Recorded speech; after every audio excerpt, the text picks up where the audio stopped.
I have a dream. We'll never surrender. Soldados do Brasil. A luta da seleção.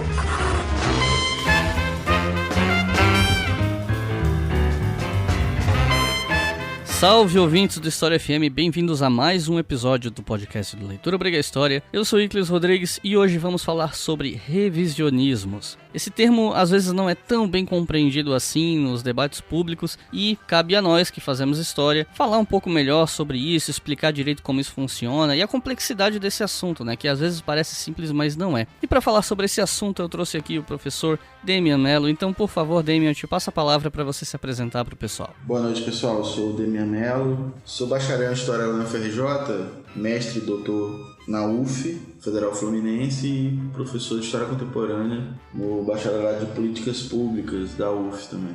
Esse tema sobre a questão do revisionismo histórico é algo que eu venho pesquisando há algum tempo já, desde o período do bacharelado. Já tenho algumas coisas escritas, alguns artigos, livros publicados, organizados por mim com textos meus, e vai ser ótimo a gente conversar sobre isso hoje, nesse contexto. É isso aí, gente. Então, vamos falar um pouquinho mais sobre o conceito de revisionismo depois dos comerciais.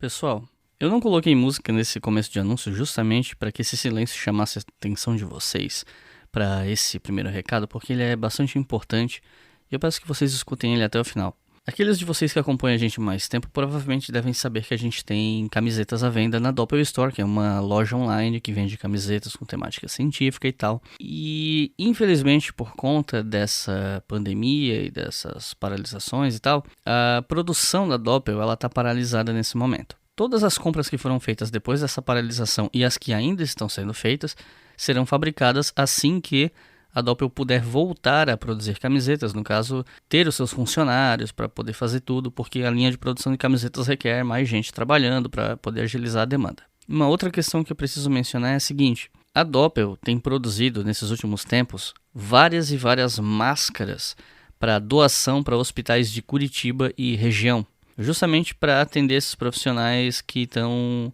passando por dificuldades por conta da ausência de máscaras, né, no mercado e tal. Até o momento, a Doppel já doou mais de 3.000 máscaras para hospitais de Curitiba e região. E isso só é possível graças ao caixa que a Doppel acumulou nesses anos de trabalho, mas também as compras que vêm sendo feitas lá na loja nos últimos tempos, que, repito, não estão sendo entregues porque a produção em massa está parada, mas a fabricação de máscaras ela permite que parte da equipe da Doppel trabalhe separadamente, sem ter esse contato entre as pessoas e botar o pessoal em risco. E os funcionários da Doppel estão recebendo, mesmo com as atividades reduzidas. Então, eu estou aqui só para falar para vocês que se vocês tiverem interesse em comprar camisetas, não precisa ser as nossas, do Leitura Obriga História. Dá uma olhada lá na Doppel Store e eles inclusive vão começar a vender máscaras para o público, só que aí não as máscaras que estão sendo doadas, seriam no caso máscaras com estampas de ciência, tá? Um produto mais sofisticado, entre aspas, que eu conversei com o Igor, dono da Doppel Store, ele me falou que a ideia é manter essas máscaras na loja permanentemente, mesmo depois que a pandemia arrefecer e tal. Eu não estou falando isso especificamente para você comprar as camisetas da nossa loja. Pode ser qualquer coisa, mesmo as que não vão gerar algum tipo de comissão para a gente. Não importa. O importante é, se você achar que tem alguma coisa bacana lá para ser comprada e você não tiver pressa de receber, dá uma força lá porque a Doppel Store está ajudando muita gente. E eu quero lembrar vocês do Café História, né? O melhor portal especializado de história do Brasil, com quem nós temos uma parceria já há algum tempo. E eu queria contar para vocês algumas das matérias que o Café História publicou nos últimos tempos. Por exemplo, eles publicaram, no dia que eu tô gravando isso aqui, que é dia 17 de abril, eles publicaram uma notícia falando sobre como uma associação norte-americana está pedindo para historiadores que documentem a vida cotidiana durante a pandemia. No caso é a Associação dos Historiadores Públicos do Estado de Nova York. Tem também uma notícia sobre o Yuval Harari, né, o autor do Homo Deus, do Sapiens, de como ele está com um e-book gratuito sobre a pandemia do novo coronavírus. Tem também um artigo sobre a epidemia de gripe espanhola na Bahia. Tem um artigo sobre o que um geógrafo tem a dizer sobre a pandemia do novo coronavírus, o que um historiador da saúde tem a dizer sobre a pandemia do coronavírus, entre outros materiais. Na verdade, o Café História ultimamente anda mais ativo que o normal, justamente por conta dessa situação que nós estamos passando. Então, corre lá e acessa caféhistoria.com.br. E por fim, eu queria agradecer muito aos nossos apoiadores no Apoia-se, porque esse podcast, História FM, mas também outros podcasts que nós produzimos, como História Noturna, Colunas de Hércules e Estação Brasil, só existem graças ao pessoal que colabora conosco. E eu gostaria de agradecer principalmente aos novos apoiadores do podcast, que são Elisa Cruz, Alexandre Barreira Alves, Samantha França, Priscila, Flávio Matos, Thomas Teixeira Guimarães, Juan Felipe Garcês, Edson Furlan, Priscila Bagli, Tiba, Michele Rinaldi dos Santos, Eduardo de Melo Távora, Aníbal Altierres, Caroline, Elvis Oliveira Lima, Maria Borges, Jorge Eduardo, João Orlando Arantes Santana e Felipe Melo. Então, muito obrigado, pessoal. Aqueles que eu só falei o primeiro nome é porque só cadastraram o primeiro nome no Apoia-se. Eu não consigo ver o nome inteiro porque não tem. Mas fica aqui o nosso agradecimento a vocês e a vocês que estão ouvindo. Não se esqueçam, é graças a esse pessoal que vocês estão ouvindo esse episódio hoje. Agora, chega de recados e vamos pro episódio.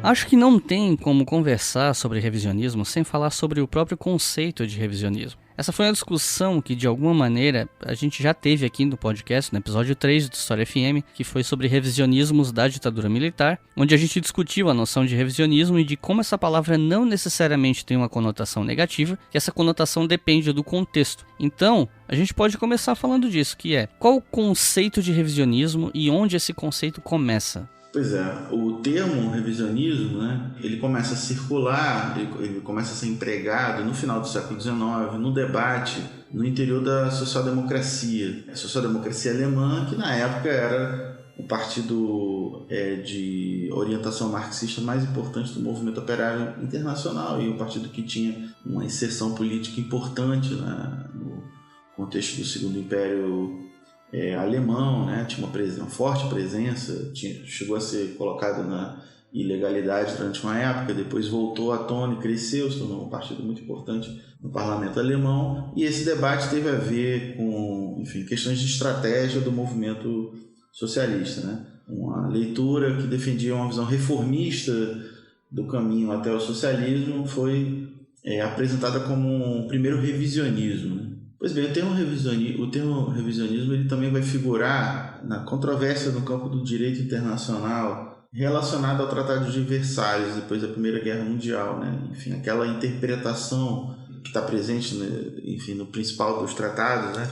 Após a guerra, que tem a ver com a culpa alemã, né? Vai ser objeto de uma crítica, né? E esse tipo de literatura, da qual a gente pode incluir o famoso texto do Keynes, né? Que é as consequências econômicas da paz, pode ser enquadrado como parte de um debate de revisionismo em relação à leitura que estava presente ali. A gente já está aí no campo da interpretação, né? De um evento chave, né? Que é a Primeira Guerra Mundial. Pois bem, após a Segunda Guerra Mundial, o termo revisionismo ele vai aparecer no campo acadêmico e vai continuar sendo um termo utilizado dentro do movimento socialista, né? No campo da esquerda, o termo revisionista vai ser utilizado, por exemplo, pelos maoístas para criticar a orientação da União Soviética. Mas no campo da historiografia, o termo revisionismo ele começa a ser utilizado com a conotação que a gente pode chamar de positiva, no sentido de que os estudos sobre o passado, né, o nosso objeto que define o nosso campo de saber, a história, né, o estudo das sociedades no tempo, né, como diria o Marc Bloch, ele muda ao longo do tempo, né, a interpretação das causas da Revolução Francesa é objeto de uma grande historiografia, né, que se estende desde os contemporâneos do evento, do episódio, até os dias atuais, né? Você tem várias escolas, paradigmas interpretativos, e isso, em muitos casos, esse movimento de reinterpretação, ele é movido por avanço na pesquisa, né? Um refinamento conceitual, a gente tem uma série de ganhos, né? Do ponto de vista da constituição do nosso campo científico, que vão refinando o nosso instrumental de análise histórica, etc. E tudo isso, vez por outra, provoca um movimento de revisão de determinadas teses, né? Então isso é um movimento extremamente interessante. Então a historiografia, principalmente a historiografia estadunidense, pós a Segunda Guerra Mundial, vai ter uma série de... não só estadunidense, vai ter uma série de questões que vão surgir, de reinterpretação, que vão ser chamadas de revisionistas, inclusive pelos próprios autores, né? Por exemplo, o debate sobre a Primeira Guerra Mundial é muito conhecido na historiografia, a controvérsia em torno da publicação do livro do Fritz Fischer sobre as origens da Primeira Guerra Mundial, que ele já estava justamente revisando aquele consenso contra a culpa alemã. Ele estava um pouco reforçando a ideia da culpa alemã, ele sendo um alemão, né? Isso gera uma controvérsia na historiografia alemã na década de 60 e ele vai ser chamado de revisionista. O Gabriel Coco, sobre as origens da Guerra Fria, por exemplo, vai ter um trabalho importante nos anos 60 e vai questionar toda aquela linhagem de interpretação sobre as origens da Guerra Fria, que vai ser parte do próprio discurso oficial do Estado americano, né? Os chamados Cold Warriors, esses guerreiros da Guerra Fria, né? Que vão estar metidos em produzir estudos sobre a interpretação dos mais variados assuntos do mundo inteiro. Isso tem a ver com a posição imperial americana, né? Que vai patrocinar esse tipo de estudo. Então, por exemplo, vai ter toda uma historiografia sobre a própria Revolução Russa, que vai ser caudatária desses Cold Warriors, né, que vão fazer uma interpretação, que vão dizer que a Revolução Russa foi um golpe, etc. Esse tipo de interpretação vai ser alvo de um revisionismo, né, por exemplo. E esse movimento de revisionismo em relação a essas interpretações consagradas, eles vão refinar o conhecimento sobre esses processos históricos. Em muitos casos, eles vão trazer uma nova abordagem crítica na compreensão desses fenômenos. Então é muito... o termo revisionista na historiografia dos anos 60 dos Estados Unidos vai estar bastante associado, inclusive, com a esquerda, com quem questiona as leituras oficiais, né, do Estado americano. Enfim, em vários assuntos, o termo revisionista é um termo que ganhou cidadania acadêmica no campo dos estudos da história, né, no nosso campo de pesquisa. A partir dos anos 80, você tem um deslocamento importante no sentido desse conceito. E isso tem a ver com dois grandes debates da historiografia dos anos 80 e um debate que é o debate feito pelos chamados negacionistas do Holocausto. O termo revisionismo ele tinha tanta cidadania no campo acadêmico que os negacionistas do Holocausto, como é que eles se chamam? Se chamam de revisionistas, né? Ou seja, eles se utilizam de um termo, né, que tem cidadania no campo acadêmico. Eles tentam se legitimar com uma leitura possível, que a gente sabe que é uma leitura que é, tipo assim, é uma manipulação, são os assassinos da memória, né? Ou seja, nunca foi uma posição academicamente aceita, nunca vai tratar isso como uma posição como outra qualquer, né? Pode existir, por exemplo, a controvérsia se a razão do Holocausto foi por motivos do racismo, do nazismo, ou se foi questões econômicas, se foi questões estratégicas, enfim, pode ter uma série de coisas, mas ninguém nega que teve o troço do Holocausto. Essa posição de negar, né, ela é uma posição que está fora, né? Então, aí a gente tem uma fronteira de distinção entre o que é um revisionismo histórico e o que é um negacionismo, né? Que nega, não é reinterpretação de um episódio, é uma negação sobre a efetividade de um processo indiscutivelmente, né?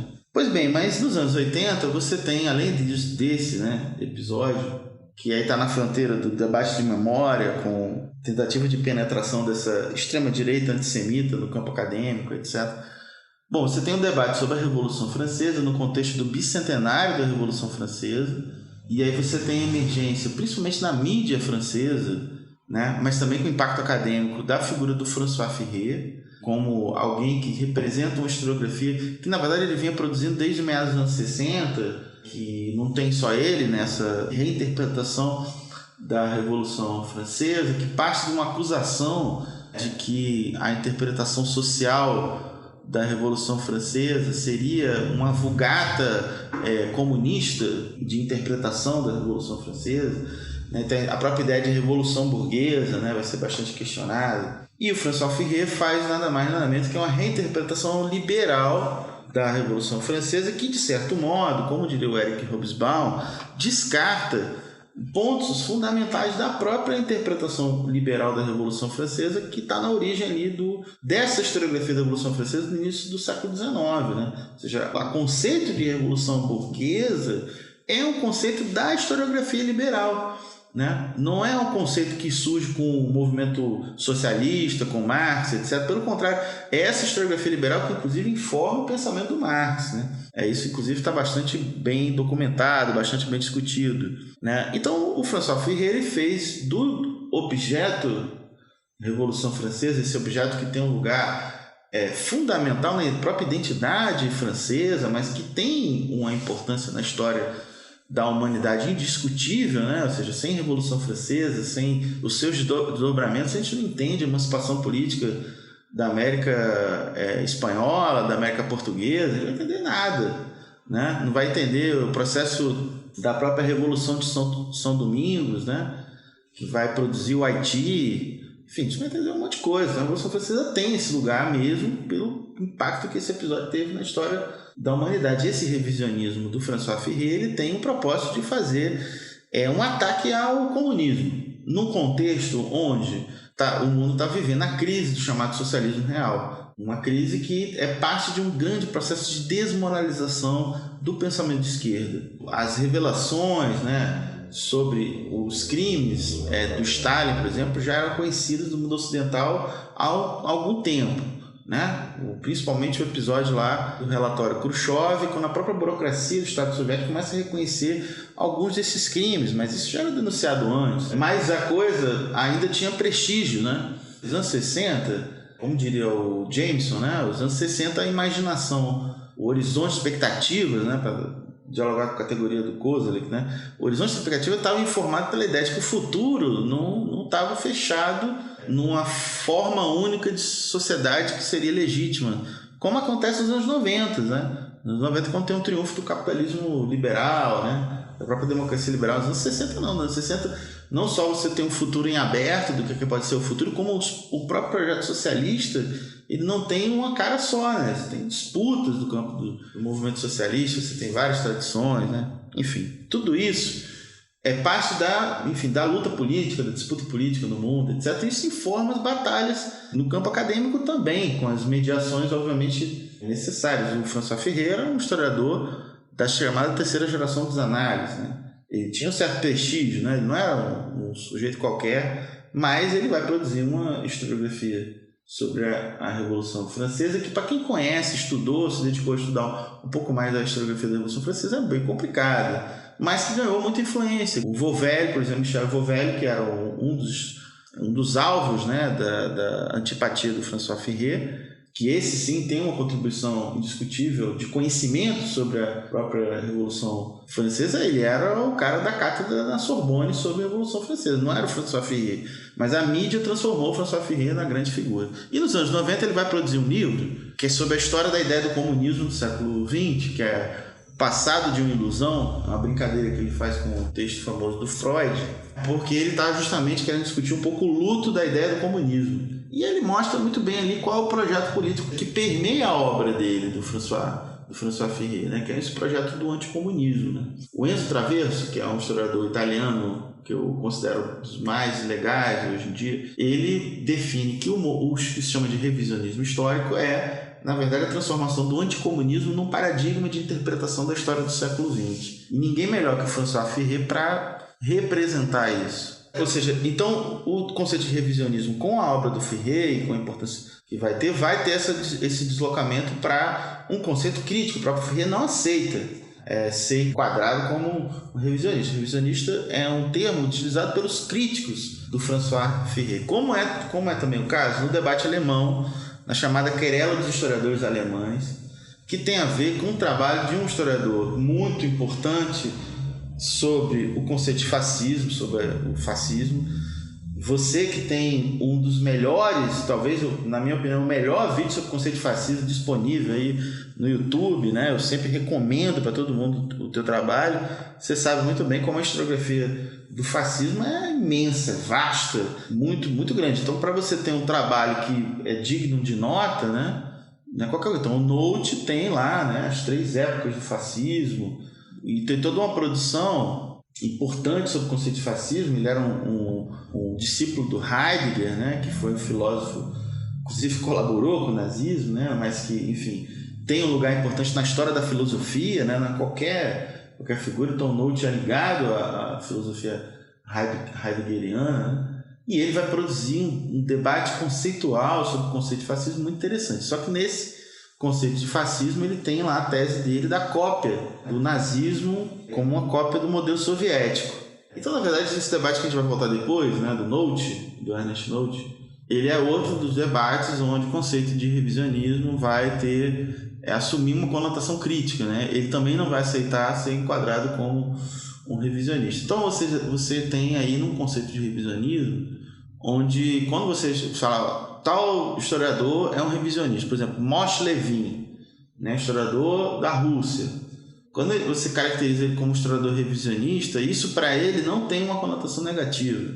Ele é um inovador da historiografia sobre a história da Rússia, né? E sobre o stalinismo, sobre a própria Revolução Russa, etc. O sujeito que avançou no conhecimento, ele é revisionista por isso. Mas quando você chama o François Ferré de um revisionista, ele está sendo... Esse epíteto tem uma conotação negativa, uma conotação crítica. Então, encerrando esse comentário, eu organizei 2 livros sobre esse tema. E nos 2, um eu organizei sozinho, o outro eu organizei com 2 colegas. E a gente, tanto no que eu organizei só quanto com esses colegas, a gente escreveu uma introdução para explicar que conceito de revisionismo a gente está usando. Deixar claro qual é o ponto de partida da nossa crítica à historiografia, né?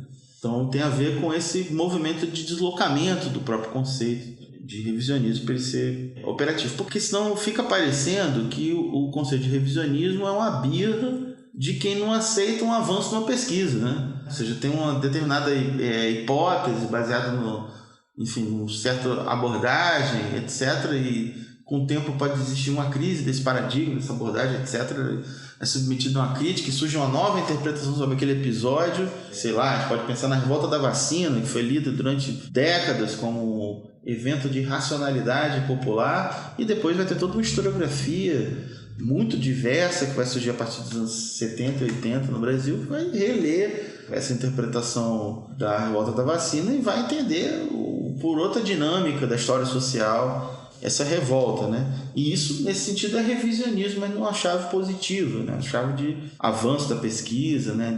Esse que é o ponto, acho que, para deixar claro, né, que determinados autores são caracterizados como revisionistas, é preciso saber de que revisionismo a gente está falando.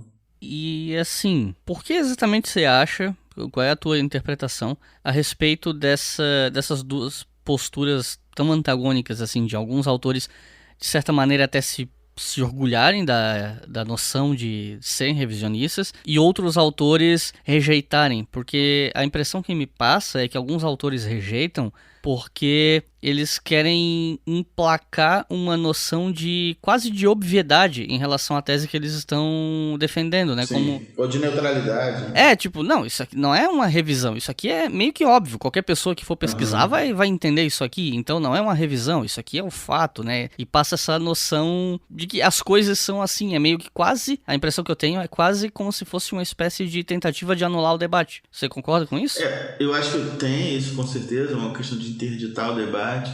Eu acho que a gente tem que pensar que tem também uma questão política por trás. Porque você tem, por exemplo, algumas áreas do conhecimento que foram fundadas por pessoas interessadas em determinados processos, né? Por exemplo, tem um famoso texto do Eric Hobsbawm, dos anos 70, sobre a história do movimento operário, ideologia e movimento operário, que está naquele volume Mundos do Trabalho. Pois é, o que o Hobsbawm fala? Os próprios intelectuais ligados ao movimento operário criaram as primeiras interpretações sobre a história do movimento operário, as primeiras narrativas, etc. Essa primeira historiografia do movimento operário vai ser objeto de uma crítica de uma geração posterior, né, que vai estar comprometida com objetividade, com metodologia de pesquisa. Enfim, o Hobsbawm está se colocando nesse lugar, que vai olhar para aquela primeira historiografia e vai dizer, isso aqui é uma interpretação parcial, né, militante, tem a sua importância histórica porque abriu um espaço de conhecimento, né, sobre determinado assunto, mas a gente tem que olhar isso criticamente. Então ele faz várias considerações de ordem metodológica, né? Então isso é um ponto, ou seja, porque tem uma mudança.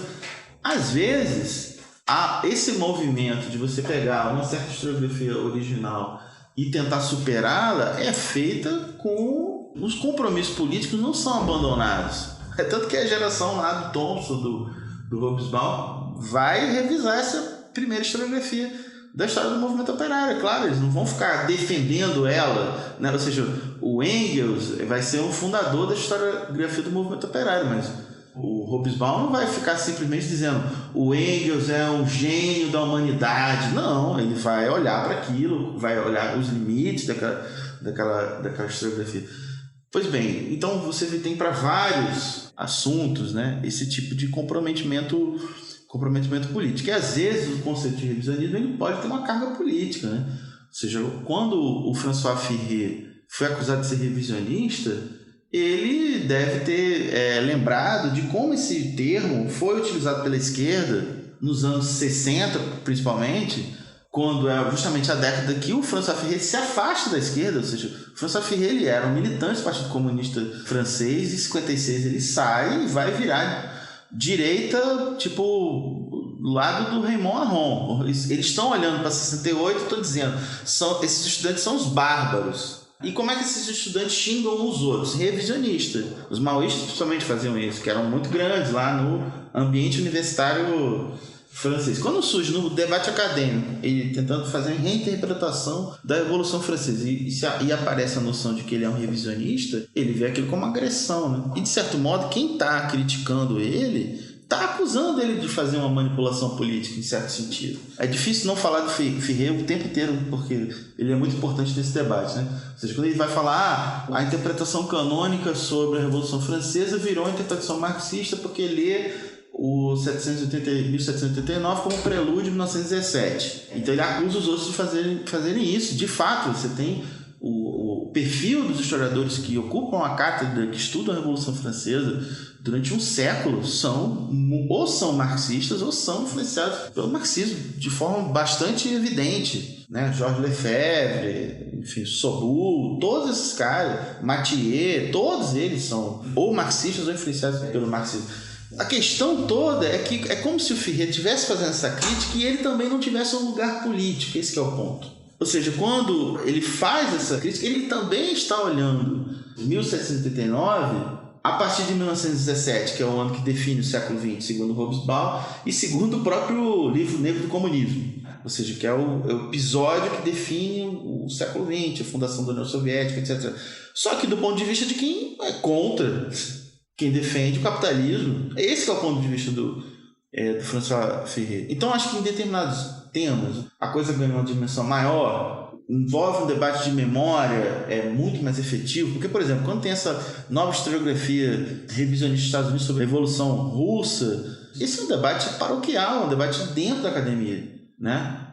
Isso não tem impacto, enquanto que a comemoração do bicentenário da Revolução Francesa tem toda uma série de contradições que estão colocadas, né? Era o governo do Mitterrand, que é um governo do Partido Socialista, mas é um governo que implanta o neoliberalismo, né? Onde os seus quadros, seus ministros fazem odes à economia de mercado e ao mesmo tempo olhando para o leste da Europa e vendo aquilo tudo falindo, entrando em colapso. Ou seja, o François Firret parte da própria história, ou seja, ele não está fora dela. Então o conceito de revisionismo aplicado a ele vai rejeitar, né? Sempre vai ser um conceito manuseado por seus críticos, né? Eu acho que tem esse que é o ponto importante, né? Ou seja, tem isso e tem também o outro lado, como eu mencionei, dos negacionistas do Holocausto querendo ganhar uma cidadania no debate acadêmico e se chamando de revisionista porque o termo tinha cidadania, né? Era utilizado, né? Bom, com relação a isso que você falou do François Firret ser um cara que está inserido na história e que, de certa maneira, meio que recusa isso, que o que ele escreve tem uma temporalidade, né? Está inserido num contexto histórico específico, e sobre essa questão da política e o revisionismo, uma coisa que, em teoria, até podia ficar pro bloco 3, que a gente vai tocar em assuntos mais relacionados ao Brasil, mas eu quero trazer pro primeiro bloco porque eu acho que mais importante do que a tese em si é o que a gente pode conversar em cima dela. Claro. Que é a tese difundida pelo Júlio José Chiavenato sobre a Guerra do Paraguai ter acontecido por conta dos interesses britânicos na região. É uma tese que ainda hoje é muito defendida por pessoas que acreditam que a guerra surgiu para minar uma suposta autonomia do Paraguai, que alguns tratam quase como se fosse um tipo de proto-socialismo, que o Império Britânico não queria que ele se tornasse um modelo autônomo para o mundo, porque o Paraguai ia virar um exemplo, alguma coisa assim. E no começo dos anos 90, vem uma nova historiografia sobre a Guerra do Paraguai, escrita por historiadores que, de fato, foram a documentos que até então não estavam acessíveis, inclusive quando o Chiavenato escreveu. Lembrando que, no caso, a gente está falando aqui de historiadores de formação. O Chiavenato, ele é um jornalista autodidata, com outros interesses, com outros objetivos que não necessariamente coadunam com algumas pesquisas, ou pelo menos com a forma como a gente faz algumas pesquisas, nem sempre, né, vai coadunar. E essa historiografia mostra que as origens da Guerra do Paraguai estão nos interesses dos 4 países envolvidos. Só que ainda hoje, eu vejo muita gente defender com unhas e dentes, não é só reproduzir porque aprendeu errado, é defender mesmo com unhas e dentes a tese do Chiavenato, e que é uma coisa que eu percebi inclusive em postagens que eu fiz sobre esse assunto nas redes sociais. Gente que, por exemplo, eu vou lá e recomendo Maldita Guerra, do Francisco Doratioto, e vem uma pessoa e fala: eu fiquei sabendo que esse livro nega a tese do imperialismo britânico como causador da guerra, então eu não vou ler. Que uma coisa que não faz o menor sentido pra gente que é da área, porque é justamente porque ele traz uma tese diferente que você tem que ler. É justamente por isso, pra conhecer essa tese. E outros livros fazem isso também. A Contexto lançou, eu esqueci o nome do autor, aquele livro, A Guerra é Nossa. O livro inteiro é só para falar dessa tese, não é nem sobre a guerra, é para falar só sobre essa tese. A gente pode pensar em outros temas, inclusive, né? Onde, por exemplo, existem algumas leituras que se tornaram consagradas por causa da importância política que elas tiveram e que elas não são sustentáveis do ponto de vista da pesquisa histórica. Por exemplo, tem toda uma... Principalmente nos anos 80, quando o movimento negro brasileiro tinha uma maior influência do pensamento socialista, né? Havia aquelas leituras, né? Que tentavam pintar o Quilombo dos Palmares como quase uma experiência comunista, né? Que é anacrônica do ponto de vista metodológico, do ponto de vista do conhecimento científico, né? Mas que ganharam importância política, que se tornou algo importante para a identidade do próprio movimento. E hoje não, né? Mas algum tempo atrás, quando ainda havia uma reverberação maior dessa influência do pensamento socialista no movimento negro, você tinha maior resistência para fazer um debate mais histórico-metodológico, profissional, né, do campo da pesquisa histórica, que não obstante tem também, por exemplo, o maior especialista, eu estou falando disso aí porque Guerra do Paraguai é um assunto que eu não tenho muito conhecimento, eu estudei pouco, né? Eu gostei do seu exemplo porque ele dá um pouco o exemplo desse movimento onde uma obra de um autor que não é não acadêmico, que às vezes até pode trazer informações interessantes, mas que pode dar uma exagerada numa certa interpretação, e que depois, com o tempo, o desenvolvimento da pesquisa histórica não garante a sustentação daquilo, né? Por exemplo, eu lembro que eu li um livro, quando eu estava no 2º grau, sobre a Guerra de Canudos. E eu esqueci até o nome do autor, mas o cara queria dizer que era uma experiência de socialismo utópico. E aí, tipo assim, pra mim, que estava começando a estudar marxismo, achei aquilo maravilhoso, mas depois, hoje em dia, eu olho e falo, não, pelo amor de Deus, isso não tem menor cabimento, né?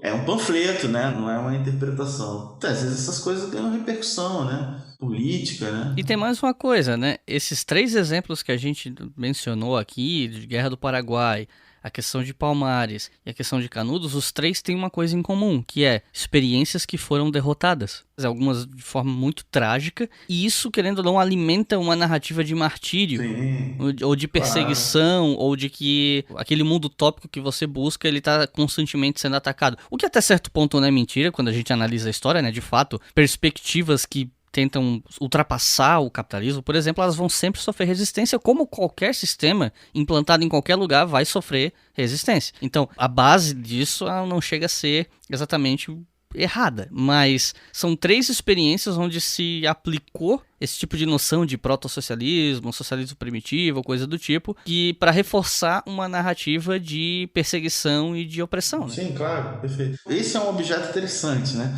Ou seja, de por que se produziram essas leituras sobre esses processos, né? Enfim, eu acho que tem essa questão dessa conotação política, por isso que permite que se faça, né, esse tipo de defesa, às vezes, por parte, obviamente, de gente que não tem um mau conhecimento da literatura, da bibliografia sobre o assunto, né? Eu lembro que, por exemplo, um assunto que eu dediquei anos de vida, estudar historiografia sobre 64, sobre o golpe de 64. Essa imagem, os Estados Unidos veio aqui e armou o golpe.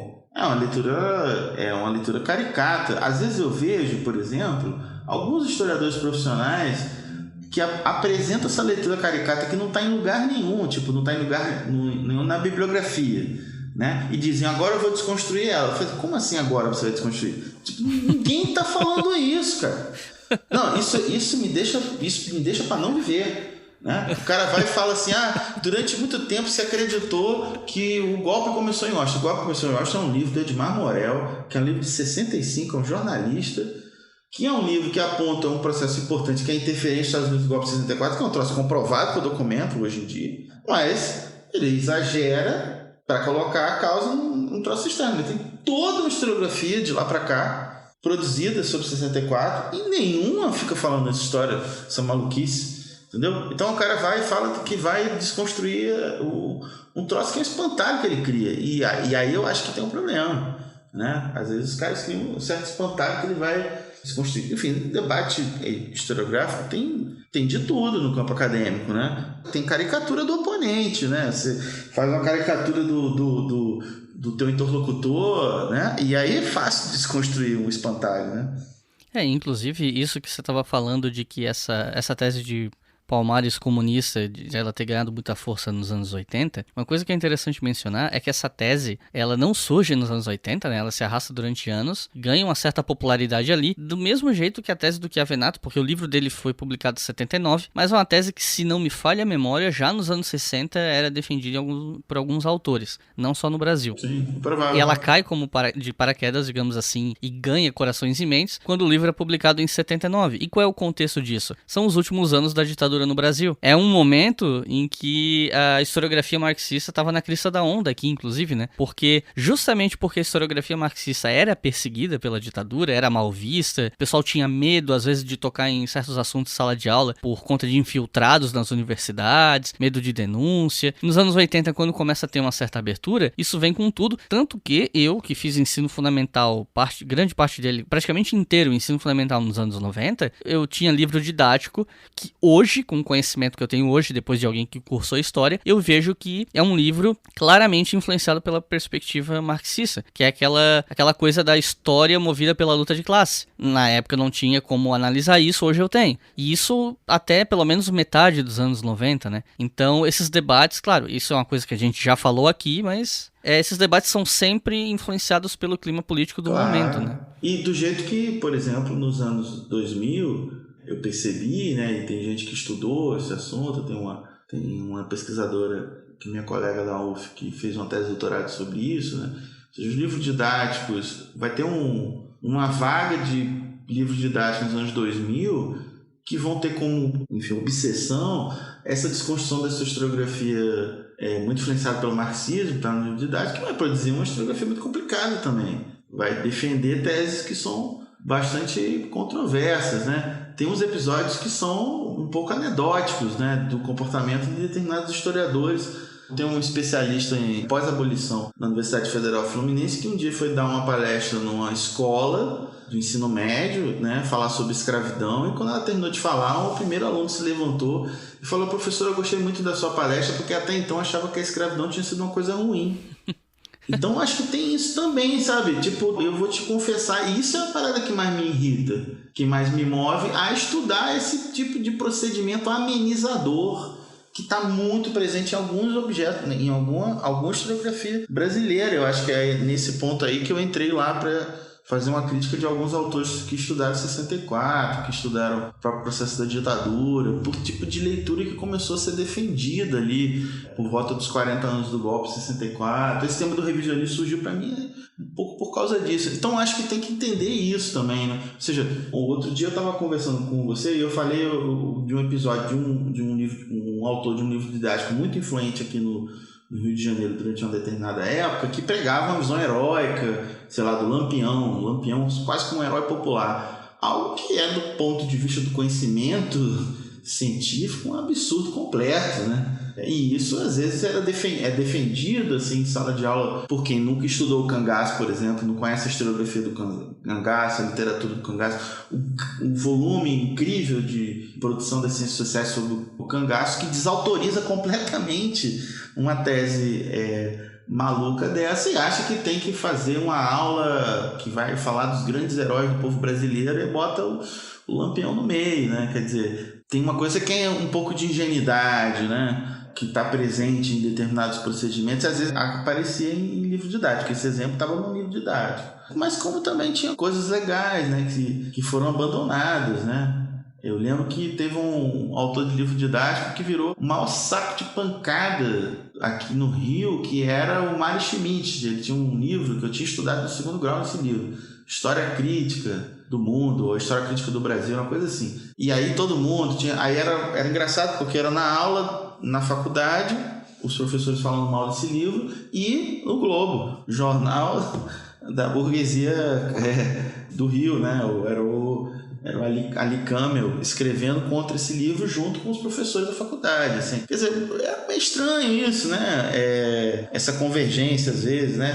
Eu olhava isso com uma certa desconfiança, né? Do que estavam se criticando, até que ponto a crítica podia ser justa, né? Porque obviamente tem umas coisas indefensáveis, e até que ponto tem um movimento político por trás disso, né? Enfim, não por acaso esse era o contexto do debate sobre a introdução das cotas raciais no Brasil, né? Inclusive, é uma coisa que não estava nem prevista aqui no roteiro, mas eu acho que é importante a gente mencionar, que é o seguinte: toda vez que uma polêmica dessa acontece por conta do que é ensinado nas escolas ou livro didático, sempre vem aquela paranoia política de que é a doutrinação comunista, é isso, é aquilo. Mas tem uma outra questão que costuma ficar de fora desse debate, talvez porque não é politicamente interessante para alguns participantes do debate, que é o seguinte: na academia, aliás, na vida, você não pode ser especialista em tudo. Então, vamos supor, se você é um autor de livro didático, você vai passar por uma certa bibliografia para desenvolver o seu livro, mas tem temas que você domina mais, tem temas que você domina menos. E atualizações de temas históricos às vezes demoram muito para chegar até na sala de aula. Eu estava conversando com uma amiga esses dias,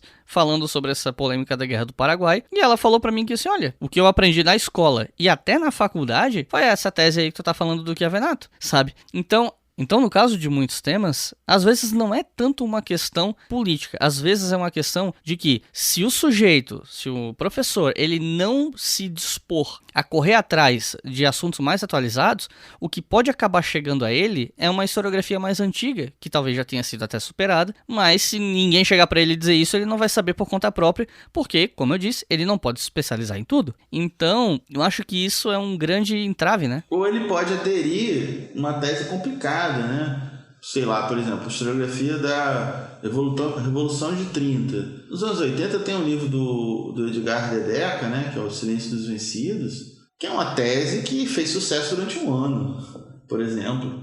Ela não tem sustento. Ele defende basicamente que a Revolução de 30 não foi em 30, foi em 28. É um negócio meio viagem na maionese, mas o Edgar Dedeca é um cara fundamental, um professor sensacional, um cara que escreveu textos maravilhosos. A tese de doutorado dele não é sustentável, desculpa.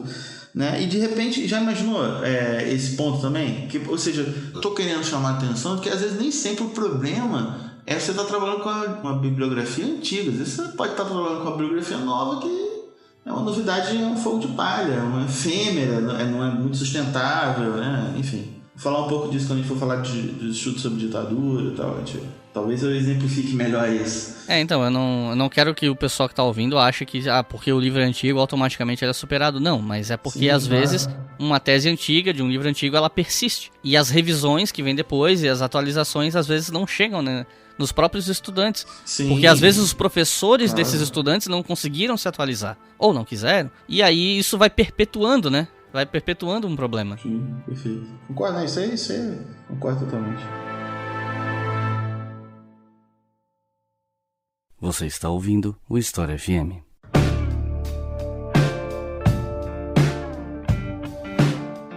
Muitos dos temas que o pessoal vai ouvir de agora em diante nesse episódio são temas que já foram um pouco pincelados nesse primeiro bloco, que foi mais abrangente, mas aí agora eu queria entrar nas especificidades de alguns desses debates, né, que eu sei que você conhece com uma certa profundidade alguns deles. E um dos temas que a gente já conversou no primeiro bloco, que eu acho que merece mais atenção, é o que ficou conhecido como querela dos historiadores, ou no termo original, Historiker Streit, já que o debate aconteceu na Alemanha. Então, pergunta, entre aspas, simples, o que foi o Historiker Streit? Por que ele aconteceu?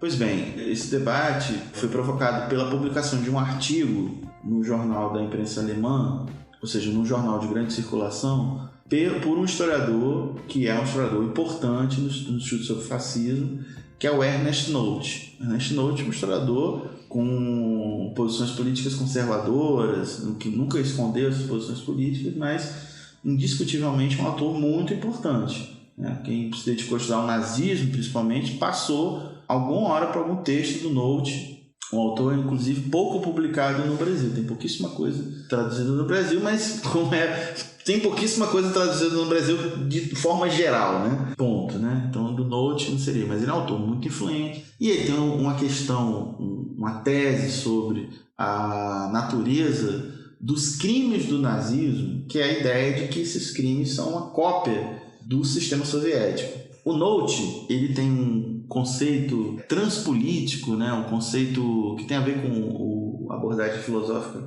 que influencia o seu trabalho do fascismo, que é bastante interessante, mas que ele tem essa conotação, né, de identificar no fascismo uma resistência à modernidade, principalmente, e é como se fosse uma resistência que incorporava elementos do seu principal oponente, que era o comunismo. É uma tese diferente da teoria do totalitarismo, é importante dizer isso. A teoria do totalitarismo da Hannah Arendt, do Brzezinski, né, que vai ter muita influência numa historiografia mais conservadora no mundo ocidental, vai ter uma outra leitura de totalitarismo, né, de genes totalitários, que depois vai ser recuperada pelo François Fillet. A do Nolte é um conceito diferente e que traz um ponto que, ao mesmo tempo, tem uma verdade que é a verdade de que movimentos fascistas se organizam também em reação ao comunismo. E que nessa movimento de reação, é factual, todo mundo que estuda, eles se valeram de criar um movimento de massa que se utilizava de um tipo de simbologia que era muito característico do movimento operário. Ter bandeira,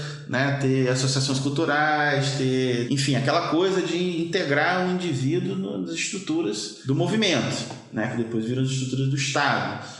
Né? Isso eles copiam do movimento operário. O movimento operário tinha universidade, tinha escola, tinha imprensa, tinha tudo isso. Eles vão tentar fazer um mimetismo disso aí. Mas um mimetismo de reação. Enfim, esse artigo do Nolte, com uma tradução muito ruim, né? É o passado que não passa. É um pouco dizer assim, os alemães, o Holocausto de fato foi um crime, então o Nolte não é um negacionista. A diferença é que ele admitia que deveria se debater com os negacionistas. Ele não é um negacionista. Ele não fala que o Holocausto não existiu, mas fala assim, o Holocausto existiu, tal, mas os americanos também acabaram de fazer atrocidades no Vietnã e os gulags na União Soviética. Então ele começa a fazer uma relativização do crime, desse que é considerado o maior crime do século XX, né? Que é o Holocausto dos Judeus na Segunda Guerra Mundial. E esse tipo de relativização provoca uma reação na esfera pública, no espaço público na Alemanha, e o primeiro a criticá-lo é o filósofo Habermas. O Habermas, que é um herdeiro lá da escola de Frankfurt, né? Ou seja, um intelectual identificado com a esquerda, que vai acusar o Nolte de tentar normalizar, e eu acho que a categoria central dessa crítica é essa, normalizar o nazismo na identidade nacional alemã. E a questão da identidade nacional alemã naquele momento é muito importante, vai assumir uma conotação mais significativa, porque a gente está vivendo ali no momento da crise do socialismo, né? Ou seja, a RDA está em parafuso. Esse artigo do Nolte é publicado em 86. Poucos anos depois acabava a RDA e tinha a unificação, né, das duas Alemanhas. A questão da identidade alemã sempre foi um problema importante, né, desde Kant, pelo menos, sei lá, talvez Martinho Lutero, mas naquele contexto mais ainda. Então o Habermas vai dizer, você está querendo normalizar uma experiência traumática e bizarra, né, um crime do tamanho do nazismo, como se fosse uma coisa qualquer, né? E isso vai acabar acendendo uma querela que vai envolver uma série de historiadores profissionais. Ou seja, os dois artigos que desencadeiam esse debate, o artigo do Nolte e que é publicado, depois tem a resposta do Habermas, que acusa o Nolte de ser um revisionista, e aí o Habermas utiliza a categoria de revisionismo uma chave crítica, né, para fazer. No caso, o Nolte fica injuriado com esse conceito de revisionismo. Por quê? Porque era a palavra que os negacionistas estavam se utilizando para ganhar cidadania no debate acadêmico, né? Enfim, isso acaba envolvendo uma série de outros historiadores importantes. Alguns que vão ficar do lado do Nolte, outros que vão ficar do lado do Habermas. Tem, obviamente, uma conotação política e envolve a questão do uso público da história, o uso público nessas disputas de memória. É um debate, né, que você sabe muito bem, que você não consegue... É difícil você encontrar um texto, um livro sobre o tema da memória sem passar por esse debate. Esse debate sempre é um exemplo, né, de uma querela que acaba levando à esfera pública uma controvérsia importante, porque tem importância política, né? Está ali no mesmo contexto onde está acontecendo também o debate da historiografia francesa sobre a Revolução Francesa. Aliás, essa era a minha próxima pergunta, né? A minha próxima pergunta seria justamente isso, né? Que em 89 Desculpa, tá? Não, é que foram 200 anos da Revolução Francesa em 89 e foi bem nesse olho do furacão do fim da Guerra Fria. Isso, né? A gente já emenda e já vamos falar disso, então. Pois é, já é na chamada Segunda Guerra Fria, né? Reagan já no poder, né? Thatcher, ou seja, neoliberalismo na veia. É o Mitterrand que tenta manter um governo de esquerda até 82, assim, e acaba capitulando para a economia de mercado, né? E que isso cria toda uma situação de desmoralização, né, da esquerda francesa, né, que tem um governo que está aplicando a agenda liberal. Ou seja, esse debate é que um historiador português chamado Manuel Loff, ele chama de anatemização, ou seja, amaldiçoamento do conceito de revolução. Ou seja, essa historiografia do François Ferrier, no final das contas, é uma historiografia que condena a Revolução Francesa. O Hobsbawm vai dizer isso. Ele fala, o bicentenário foi dominado por aquelas pessoas que definitivamente odeiam a Revolução, que detestam a Revolução, não só a sua fase jacobina. A fase jacobina da Revolução, ela sempre foi um objeto de uma censura por parte do pensamento liberal. É parte, inclusive, da criação do liberalismo que se autoafirma como liberalismo, né? Tem um livro maravilhoso do grande intelectual de direita brasileiro, né? Que é o José Guilherme Mirquiol, Liberalismo Antigo e Moderno, né? Fala isso, ou seja, o Benjamin Constant, o Franco Suíço, o Tocqueville, todos vão olhar para a Revolução Francesa, vão admirar a Revolução Francesa, mas vão dizer, jacobinismo, terror, aquilo ali foi terrível, né? Tem que evitar aquela derrapagem, né? É de onde vem a tese do François Ferrier. A ideia de que a Revolução Francesa era um movimento político e derrapou, que por sua vez remete lá ao nível da Hannah Arendt, que eu considero um nível pior do que A Origem do Totalitarismo. Porque eu acho que A Origem do Totalitarismo é um livro que tem várias coisas muito legais, assim. Mas o livro da Revolução da Hannah Arendt é um livro bizarro. Sinceramente, só para falar assim as coisas. Mas é um livro de direita, liberal, muito tosco. Então ela fica ali se lamentando, porque quando se fala de revolução sempre se lembra tanto da França como da Rússia, né? E se esquece da Revolução Americana, que foi a revolução que não devorou os seus filhos. Aí você vai espremendo a Hannah Arendt e no final das contas chega qual é a conclusão dela? O problema da revolução é quando ela vai mexer na propriedade, é quando ela vai enfrentar a questão social. Enquanto a revolução é só um movimento de vamos constitucionalizar e blá blá blá blá blá, tudo isso é lindo, por isso que ela gosta da Revolução Americana. Ou seja, mantém a sociedade escravocrata do sul dos Estados Unidos, faz uma república, toda baseada nos valores liberais, né? Na razão e blá blá blá, e não sei o que, e mantém as desigualdades sociais, não mexe na estrutura da propriedade. Por isso que o Rousseau vai ser objeto de execração por parte do pensamento liberal, né? Ou seja, esse debate historiográfico sobre a Revolução Francesa, ele tem uma conotação política. Entretanto, quando o François Ferrier e os que o seguem fazem esse debate, eles acusam os outros terem uma conotação política, como se eles também não tivessem. Acho que esse que é o ponto. Ou seja, é a fabricação dessa mitologia de que tem um historiador neutro, positivista, né, que está fora da política e que consegue... Não, você que é uma das maiores bobagens que eu escuto há anos, né? Você está sendo muito ideológico. Eu falei, pô, é merda, e você não. Né? Tipo, vamos falar as coisas como são, né, cara? As pessoas têm posição política, isso influencia, né? É claro que você pode ler uma obra de um autor liberal, que é uma obra densa, e você não precisa ser liberal para reconhecer isso. Acabei de elogiar um liberal brasileiro, que eu acho muito denso. Quer dizer que eu concordo com tudo que ele escreve? Claro que não, senão eu não seria crítico do liberalismo, mas eu estou reconhecendo ali um autor de qualidade. Tem gente que faz essa acusação dos outros que são ideológicos, eu não sou. Isso é desonesto, né? E no campo acadêmico tem muito isso. Então, por exemplo, esse movimento que você falou, né? Por exemplo, da crítica aos livros didáticos. Nossa, eu escutava sempre isso na faculdade de educação. Os livros didáticos todos dominados pela visão marxista e tal. E que fosse um marxismo muito tosco, né? Ou seja, uma caricatura, essas coisas de Lampião, herói do povo brasileiro, essas bobagens. Se é pra gente superar isso, me falam onde é que eu assino. Mas quando é uma ideia, ou seja, que parte disso, uma premissa correta, é para defender uma literatura tão política quanto, só que mais à direita, bom, qual é a vantagem que pode haver nisso? Uma coisa que eu sempre digo, e que as pessoas às vezes têm dificuldade de entender, é o seguinte: o vender uma neutralidade é perigoso para a construção do conhecimento. É melhor a construção do conhecimento que se posiciona, porque daí você sabe de onde o sujeito está vindo, de onde ele está falando. Isso te permite, com o teu senso crítico, avaliar o que o sujeito está falando. Agora, para quem não tem esse debate, fica ouvindo toda hora a martelação da isenção, da neutralidade, começa a achar que toda vez que ele identifica um viés, aquilo automaticamente é errado. E não é, é o contrário. A venda da ideia de isenção, ela é um veneno para a construção do conhecimento. É uma desgraça. Na verdade, a ideia de isenção é que é um tipo de procedimento de doutrinação, né? Sim, eu lembro exato. quando começou essa conversa sobre doutrinação, desculpa fazer essa nota, mas acho que tem a ver, né? Tem tudo a ver.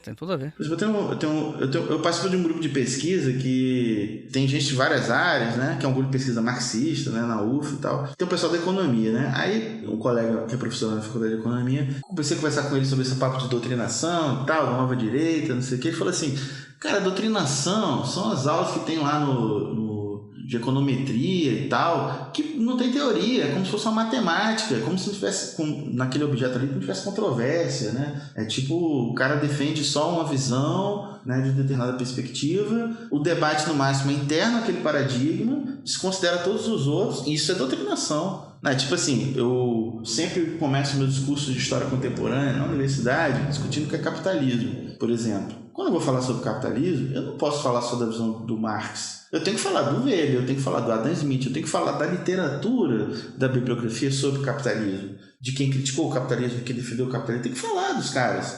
Eu não tô ali na condição de professor para convencer as pessoas a virarem militantes políticos. Eu tenho que apresentar a questão dos visões. Agora, eu deixo claro qual é a minha. Eu tenho um lugar nessa conversa. Quem está falando que não tem, está querendo doutrinar, né? Tá querendo, porque falar, isso aqui, mas aquele não é. Pô, que é isso, né? Enfim, desculpa aí, então, a nota.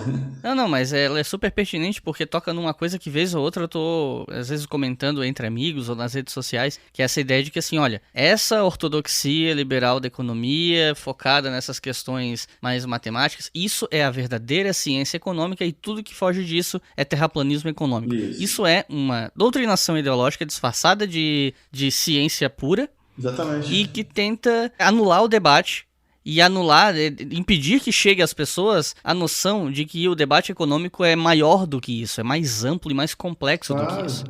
Hoje em dia tem todo um debate agora que o noticiário econômico é o mais doutrinário que pode existir, né? Sim. No noticiário econômico você não tem polêmica para nada. Quando os caras decidem que tem que ter ajuste fiscal, é consenso entre os analistas. Quando decide que tem que cortar o orçamento brasileiro por 20 anos, é consenso. Não aparece uma voz contra. É um negócio assim. E a gente sabe que isso não é consensual, né?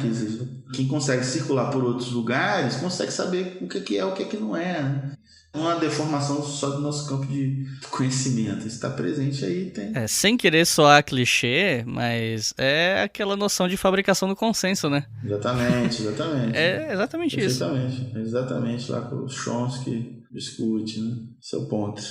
E ainda sobre revisionismos que a gente mencionou no primeiro bloco, vem no escopo desse revisionismo sobre a Revolução Francesa, né? Tá de certa maneira conectado, é a questão da Revolução Russa. E aí eu falo revisionismos no plural porque eu acho que dá para falar de pelo menos dois, né? Um revisionismo da década de 60 com o surgimento da história social da Revolução Russa, que inclusive o professor Ângelo Segrilo mencionou aqui no História FM no episódio 13, que é sobre o fim da União Soviética, que veio revisar a historiografia dos Cold Warriors, que inclusive a gente pode falar mais deles nesse momento, explicar melhor o que é. E o outro seria aquele revisionismo triunfalista pós-fim da União Soviética, que se por um lado era uma continuidade da historiografia dos Cold Warriors, por outro lado era uma renovação no sentido de que agora ela absorvia o discurso de que o socialismo deu errado, o capitalismo deu certo, que é a tese triunfalista, né? Que as democracias de matriz liberal eram o fim da história, e aqui a palavra fim entra no sentido de finalidade também, né? De que finalmente confirmamos o sentido da história, como se a história ela tivesse feito a humanidade chegar ao momento em que supostamente foi confirmado. Uma autoconsciência.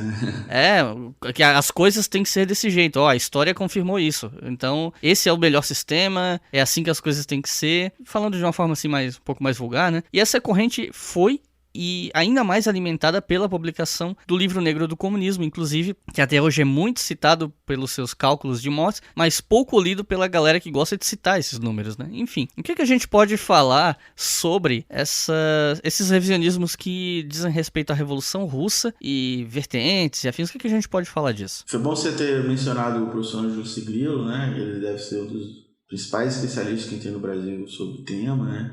Tem um texto muito importante que ele publicou na revista da PUC de São Paulo, Projeto Histórica, sobre a historiografia da Revolução Russa, e que ele menciona esse revisionismo, ou seja, esse conceito de revisionismo em chave positiva, que representa essa história social da Revolução Russa da década de 60, né?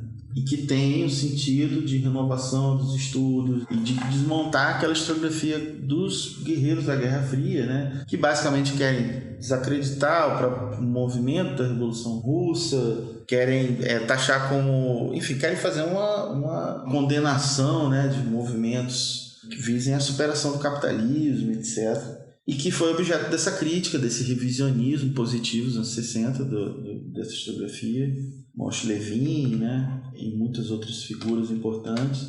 Mas nos anos 90, aquela velha historiografia Cold War volta, né, o próprio Richard Pipes, né, que é um cara que está nas duas gerações, né, desse movimento historiográfico. O Márcio Lauria, o historiador, terminou já a tese de doutorado dele na UF, não defendeu ainda porque a gente está suspendeu o calendário, né, e ele estudou a historiografia da Revolução Russa na monografia dele. Eu fui orientador, mas ele fez o trabalho. Depois a gente trocou figurinha e escreveu um artigo junto sobre esses ciclos do revisionismo histórico sobre a Revolução Russa, mostrando a diferença do revisionismo dos anos 60 dos anos 90. Né? Os anos 60 foi um movimento de abertura crítica, de avanço na pesquisa. Os anos 90 foi um movimento triunfalista, como você muito bem mencionou, e que culmina ali no Livro Negro do Comunismo e também no livro do François Furet, que é O Passado de uma Ilusão, que é esse livro de ajuste de contas dele. Com o passado nele é um panfleto triunfalista e também uma interpretação do século XX, né? Ele pode ser lido, O Passado de uma Ilusão do François Furet, como um contraponto da leitura do Hobsbawm sobre o século XX. O Hobsbawm, do ponto de vista dos que foram derrotados na Guerra Fria, dos que foram derrotados no século XX, né? E o Furet, do ponto de vista de quem venceu. Só que é engraçado, porque do ponto de vista de quem venceu, o livro do François Furet ele não traz nenhuma esperança, ele é melancólico, né? Ele é um pouco aquele tipo de vitória que o capitalismo teve no final da Guerra Fria, né? Que como não foi uma obra propriamente do capitalismo, né? Foi uma espécie de implosão interna do mundo soviético, os caras não tiveram um grande papel nisso tudo, eles puderam comemorar, né? Mas, tipo assim, logo começaram o ceticismo em relação a esse mundo novo, né? Que tinha surgido aí, aquela coisa do Fukuyama foi logo sendo abandonada, né? Em razão daquela ideia do choque de civilizações do Huntington, né? Que vai marcar aí o pensamento conservador aí até hoje, né? Então, por exemplo, teve toda a discussão sobre a abertura dos arquivos do mundo soviético. E foi em torno a essa ideia de que eles estavam trabalhando com a documentação finalmente liberada que o Courtois e a turma lá que ele coordenou escreveram lá o Livro Negro do Comunismo, que é basicamente um livro que trata o comunismo como um crime. A grande propaganda do livro era dizer que o comunismo foi um crime maior do século XX. E o Courtois apresentou o número de 100 milhões de mortos pelo comunismo. Essa ideia de 100 milhões de mortos dentro e fora do poder. Um dos historiadores que participaram da equipe lá, que é o Nicholas Werther, ele ficou bastante irritado com essa ideia de 100 milhões de mortes e meio que desautorizou. Ele participou do livro, né, mas ele desautoriza, né, esse número, fala que é uma obsessão lá do Courtois.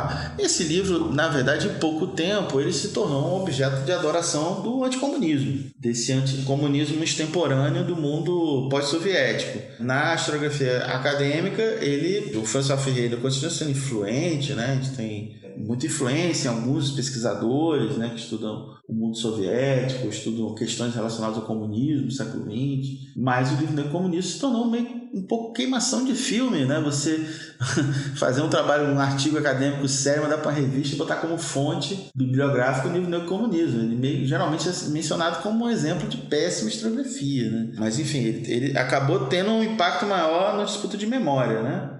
Nos 80 anos da Revolução Russa, 97, né? E foi um livro que era dedicado à memória do François Ferrier, né? O livro ia ter a apresentação escrita pelo Ferrier, só que ele morreu antes, né? Fui lá fazer concorrência no inferno. Me fala aí. E falando nesse assunto, como a gente está falando dessas questões relacionadas a socialismo e comunismo, uma outra questão que tem muito debate, que eu acho que a gente pode chamar de revisionista, é sobre algumas questões que dizem respeito ao que o pessoal chama dos crimes do comunismo e tal. Porque, assim, uma das coisas que mais me procuram para falar, que durante anos me pediram vídeo, eu tive que fazer um vídeo para dizer que eu não ia fazer esse vídeo porque eu não tinha preparo para fazer. Eu vi esse vídeo. Eu assim, gente, eu não tenho preparo para fazer, é um tema muito sensível, eu tenho que estudar muito para fazer e eu não tenho tempo para fazer isso agora, sabe? E aí me acusaram de, porque tu é um comunista que não quer falar dos crimes do comunismo. Enfim, que é a coisa que mais me pedem. Holodomor. Aconteceu ou não? E a historiografia em cima do Holodomor. E aí eu sempre digo pro pessoal assim, olha, a fome aconteceu. O debate se dá em torno da culpa da União Soviética, de até que ponto foi algo deliberado ou não. Mas eu não tô por dentro desse debate, então eu não vou falar. E isso abre brecha para toda uma discussão muito ampla sobre a respeito de vertentes do socialismo, como marxismo-leninismo, trotskismo e stalinismo, que inclusive é um conceito que algumas pessoas rejeitam, que até negam admitir a existência desse conceito, dizem que é só mais um nome para um marxismo-leninismo. E para quem tá fora desse meio, para quem tá fora, é muito difícil se situar, porque são muitas vertentes, são teses antagônicas, conflitantes e muitos interesses políticos nessas teses também, a gente não pode negar. Claro. Então, pela tua experiência na área, eu queria ouvir de você o que é que você tem a dizer sobre esse grande imbróglio. Não especificamente do Holodomor, mas toda essa discussão de vertentes,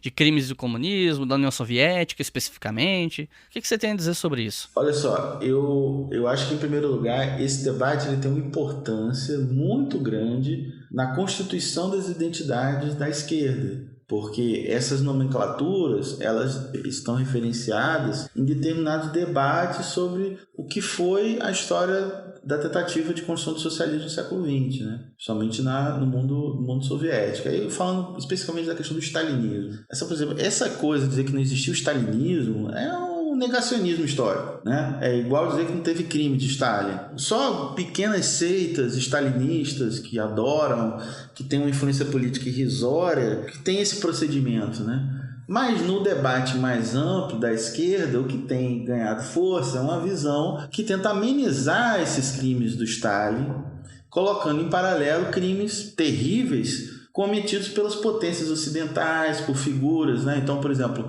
a fome na Índia, a culpa do Churchill na fome na Índia, inclusive as posições pró-fascistas do Churchill em muitos momentos, né? E é verdade que o Churchill fez tudo isso, mas isso não apaga o que foi a tragédia da experiência soviética, principalmente porque quando você está se falando de stalinismo, né, o stalinismo é um fenômeno que ele não envolve só a questão da violência política contra os opositores, a violência política contra os opositores, contra a própria esquerda, contra o próprio partido, né? Ou seja, o Stalin nos processos de Moscou ele liquida com toda a geração que tinha feito a revolução, que tinha sobrevivido à guerra civil. Um dos poucos a ter morrido de morte natural, ou morte natural não, mas o Lenin morreu porque ele sofreu um atentado, teve um problema de saúde, em poucos anos morreu.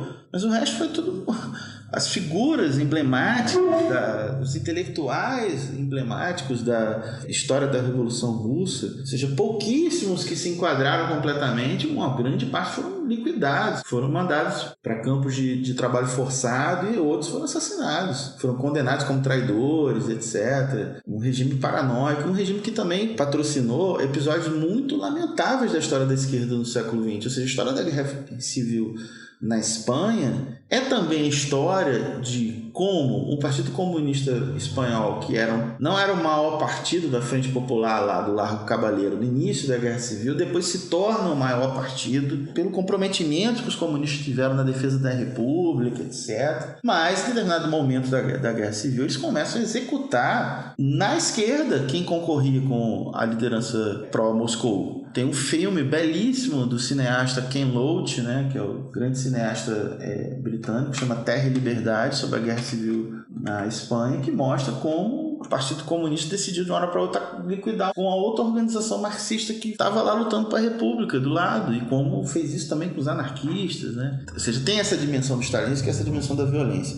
Mas o stalinismo também ele teve ligado a procedimentos de uma ditadura, né, do ponto de vista do regime soviético, tenta ter se tornado desvaziamento de conquistas democráticas do processo da Revolução. Então, por exemplo, tem a grande obra da historiadora Wendy Goldman, né, sobre a mulher e a Revolução. Mulheres, Estado e Revolução, eu acho. Esse livro é sensacional, porque ela mostra como, no início do processo soviético, a energia revolucionária ali permitiu que os caras criassem um código da família extremamente avançado para a época, dando um lugar para a mulher na sociedade russa, que nas sociedades ocidentais ela não existia, do ponto de vista do código. É claro que uma coisa que estava ali no código, que vem da cabeça das revolucionárias fantásticas ali, a Kollontai e muitas outras, Krupskaya, todas elas vão pensar assim uma forma libertária do que deveria ser uma família numa sociedade socialista, que não é a família patriarcal. E quando chega os anos 30, o Stalin retrocede todos esses direitos democráticos das mulheres. Uma coisa que era também importante ali, inédita, né, do ponto de vista dos direitos democráticos, a situação dos gays, ou seja, era tratado internacionalmente como um problema médico, uma patologia. O que predominava era uma visão que podia exterminar o sujeito, porque o cara era gay. Eles criaram uma legislação que não condenava, que hoje, olhando para os desenvolvimentos do ponto de vista teórico, do ponto de vista do movimento LGBT, podem ser muito aquém das necessidades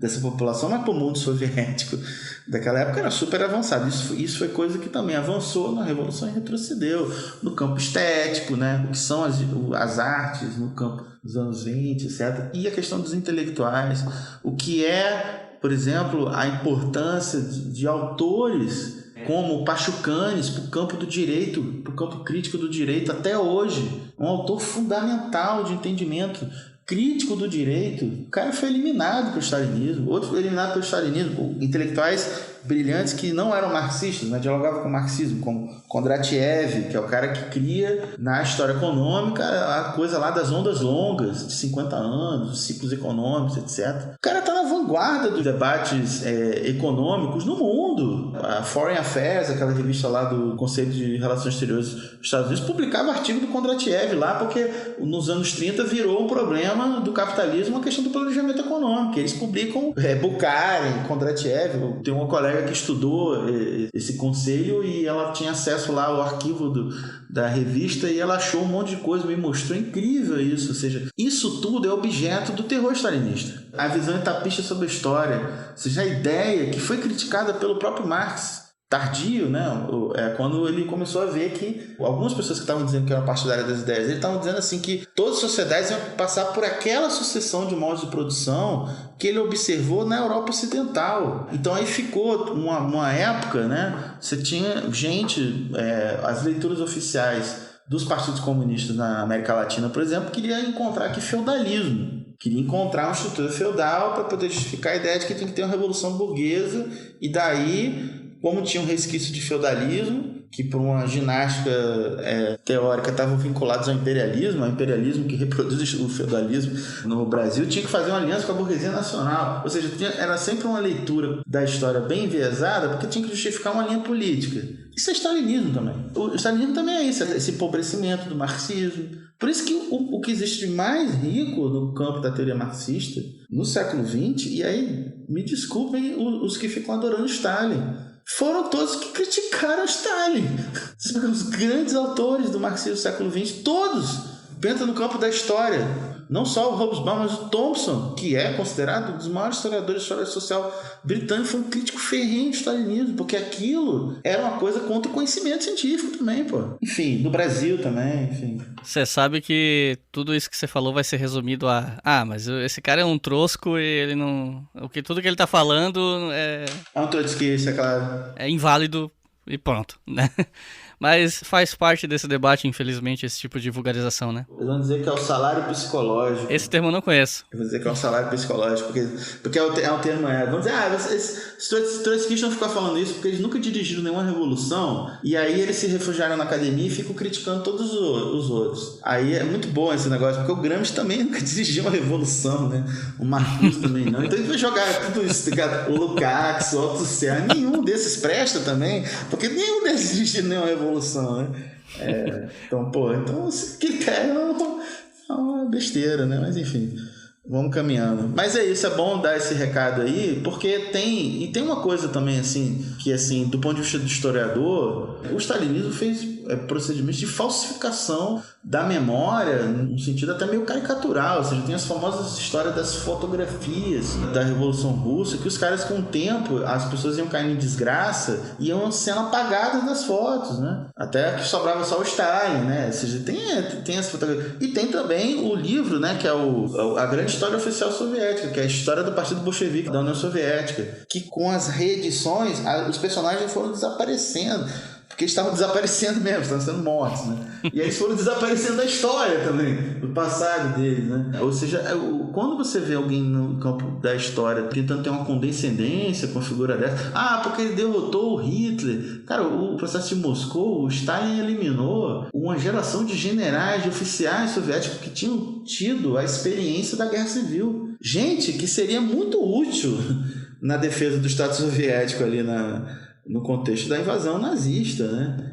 Recentemente voltou à tona esse tempo do stalinismo. Um colega falou assim: a União Soviética derrotou o nazismo apesar do Stalin, né? Talvez seja mais correto falar isso, não ficar fazendo essa bajulação, né, do sujeito que fez um regime policial, né? E, enfim, com tantos problemas. E ao mesmo tempo, e assim, só para finalizar esse comentário sobre o stalinismo, não é um fenômeno que possa ser compreendido a partir de uma ideia de que ele é uma personalidade demoníaca que dominou tudo. Ou seja, tem uma série de processos que explicam porque aquela figura chegou ao ponto que chegou, o nível de apoio social que ele tinha. O próprio professor Ângelo Sigrilo, que você citou, ele tem capítulo numa coleção que eu acho uma coleção bem irregular, mas ele tem um capítulo numa coleção publicada no Brasil, que ele fala do consenso dentro da União Soviética, né? Como é um regime político, né? Como todo regime político tem um equilíbrio entre coerção e consenso, né?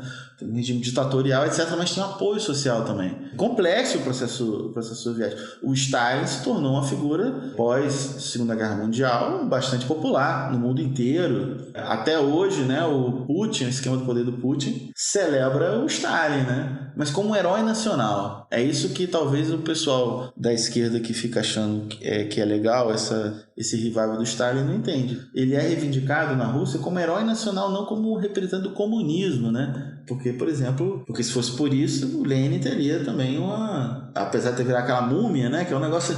Os caras inventaram um negócio que é um problema eterno, né, cara? Desculpa eu fazer essa nota, né? Mas o que é aquela múmia do Lenin, né, cara? Porque tu vai fazer o que com aquela porra, cara? Tu vai enterrar...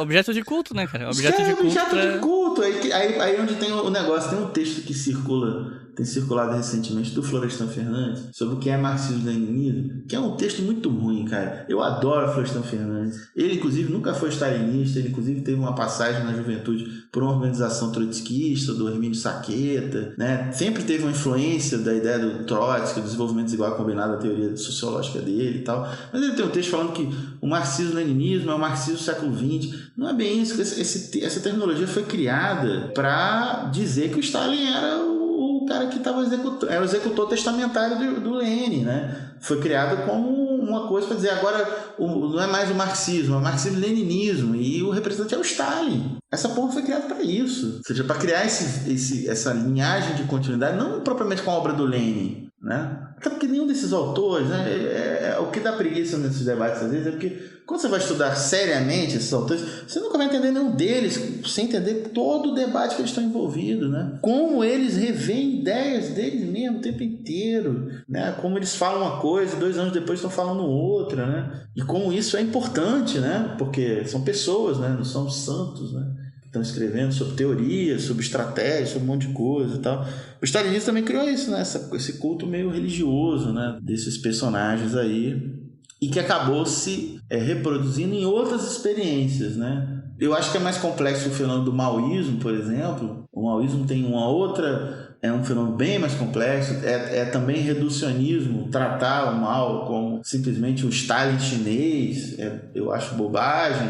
Embora tenha muita influência, embora o Mao tenha criticado o Khrushchev quando ele fez a crítica lá ao escrito de Stalin, ele levou rosas ao túmulo de Stalin. Enfim, o maoísmo reivindica o Stalin, né, como personagem da história do movimento comunista, e justamente trata a União Soviética como revisionista, voltando ao assunto lá, porque os caras estão renegando Stalin ali no período do Khrushchev, né? Mas enfim, mas o maoísmo tem outras coisas, porque tem a ver com a situação do país colonial, com uma situação grotesca, né, que você conhece muito bem, da China, né, que não era dominada só por uma potência imperialista de determinada época, era dominada por várias, né? Era uma pizza, né? Cada um tinha um pedaço ali, enfim, tem toda uma história ali complexa ali do processo do significado do mal para os povos da Ásia, né, que lutavam contra o imperialismo, né, como os imperialismos europeus, etc, faziam as lutas anticoloniais. Então, uma figura que tem uma importância grande, mas que também não pode ser um objeto de um culto, né, que pode ser justificado do ponto de vista dos estrategistas do Estado chinês atual, né, mas do ponto de vista de quem faz um trabalho científico, né, conhecimento crítico, não é pertinente. Enfim, só talvez tentando chamar a atenção de que essas nomenclaturas, às vezes elas parecem uma besteira, né, mas elas não são, né, elas dão conta disso, né? Se você se define como uma pessoa de esquerda e você quer um mundo pós-capitalista e você faz um culto a um sujeito que perseguiu até na esquerda, que criou um regime policial, pô, que futuro é esse que você está prometendo para quem você está querendo convencer das suas ideias, né? Então isso é problemático, né? A defesa de determinados personagens é complexa, né? Enfim.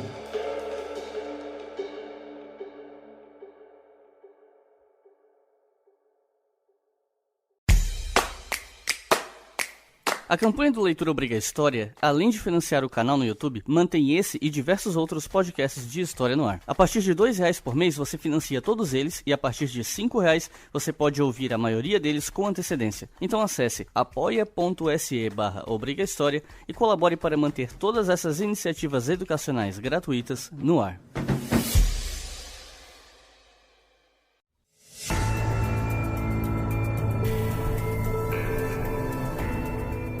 Chegamos então à questão brasileira, né? A gente tocou em alguns revisionismos que dizem respeito à história do Brasil, né? Sobre Lampião, Guerra do Paraguai e tal. Mas o ponto é que o Brasil, dos últimos anos, a última década principalmente, ele virou um terreno fértil para revisionismos mal feitos e negacionismos, né? E para mim, um ponto de virada que deu um pontapé importante no revisionismo vagabundo e mal intencionado aqui no Brasil foi o lançamento em 2009 do Guia Politicamente Incorreto da História do Brasil, que foi seguido de vários outros guias de diferentes autores, e eu já tive a minha cota desse tipo de coisa. Eu fiz lá o meu documentário, o Legado Negado, tá no YouTube. É o tipo de coisa que ao qual eu não quero voltar, sabe? Não quero voltar a mergulhar, a chafurdar nesse tipo de porcaria. Mas querendo ou não, é um episódio desse revisionismo tosco que acontece no Brasil nos últimos anos, e é um episódio importante que muita gente não dá o devido crédito do quão nocivo esse livro foi e os livros subsequentes, né? Então o que você tem para falar sobre esse tipo de material? Bom, eu acho que primeiro é tentar localizar a origem, né, desse tipo de publicação, né? Os guias politicamente corretos surgiram nos Estados Unidos em 2004, né? E são, enfim, um tipo de literatura de propaganda dessa nova direita americana que hoje orbita no governo do Trump, né? A alt-right, né?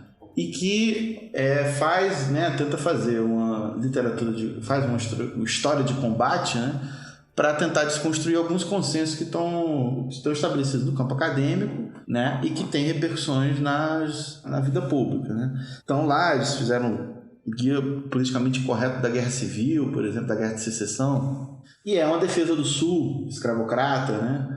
A ideia de que lá que era a terra da liberdade, etc. Visões amenizadoras da escravidão estão presentes ali. Tem um guia politicamente incorreto da crise de 29, da Grande Depressão, que é basicamente uma defesa das teses lá do Lionel Robbins e os neoliberais originários, né, que tentavam dizer que a crise tinha sido provocada por uma maior intervenção do Estado na economia e tinha provocado a crise, né? E vão fazer toda uma campanha contra o New Deal, etc. Guia politicamente correto da história do capitalismo, enfim, da Guerra do Vietnã, por exemplo, dos anos 60. Tem uma coleção, né, que tem vários temas, né? Da ciência, guia politicamente incorreto da questão ambiental, que é basicamente fazer uma campanha contra os ambientalistas. Ou seja, todo esse repertório de temas da guerra cultural da direita americana estão presentes nesse guia politicamente correto. Então ele surge no Brasil em 2009 com esse propósito também, de introduzir essa metodologia de guerra cultural no Brasil, e é feito lá pelo Leandro Narlock. Bom, eu acho que é importante lembrar que na historiografia acadêmica brasileira, a essa altura do campeonato, sempre existiam interpretações conservadoras, né?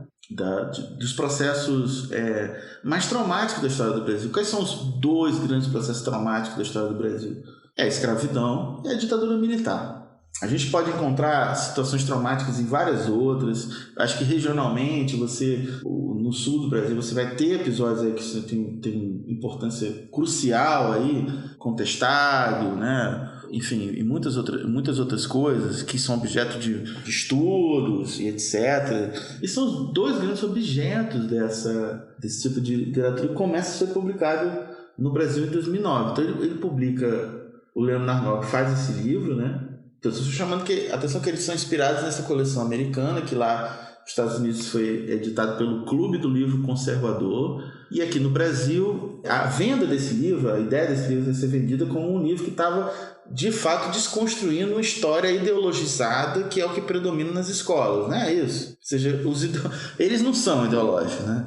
Aquelas besteiras que o Narlock fala, não são. Os outros que ele está criticando é que são, né? É isso que ele vai fazer. E aí ele tem esse livro, História do Brasil, aí ele publica no mesmo ano, eles publicam a única tradução para o português de um dos volumes da coleção americana, que é o Guia Politicamente Correto da História da Esquerda e do Socialismo, que na edição americana a capa tem um Karl Marx com o bottom do Obama, da campanha eleitoral do Obama, né? Então já é aquele movimento do Tea Party ali, 2009, né, que fizeram uma manifestação com 100 mil pessoas em Washington contra o comunismo, e o comunismo era o Obama.